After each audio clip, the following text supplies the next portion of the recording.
Boa tarde. O mundo oferece situações adversas em que necessitamos decidir qual caminho a seguir.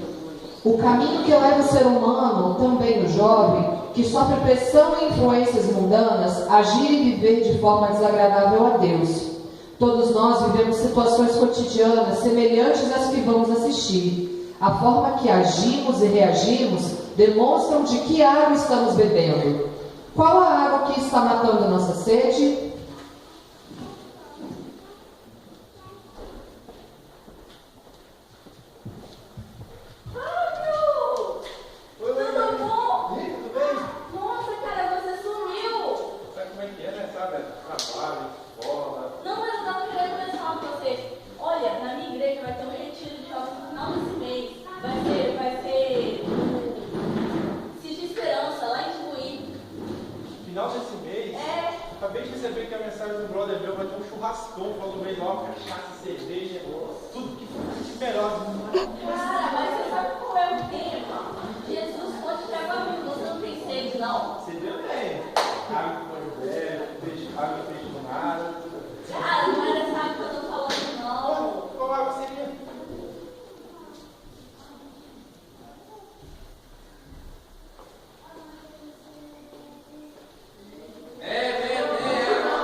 No rádio do ônibus ouve-se uma mensagem. Bom dia, senhores passageiros. Obrigado por nos prestigiar viajando conosco na aviação Cabo de Vassoura. Hoje vamos ler a passagem da Bíblia que está em João 4. Jesus disse: aquele que beber da água que eu lhe der nunca mais terá sede. Pelo contrário, a água que eu lhe der será nele uma fonte a jorrar para a vida eterna.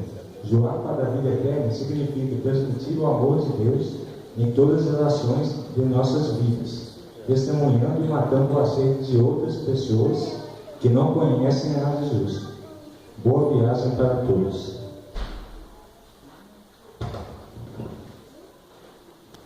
Jesus, a fonte da água viva. Que água beberei? Você está bebendo dessa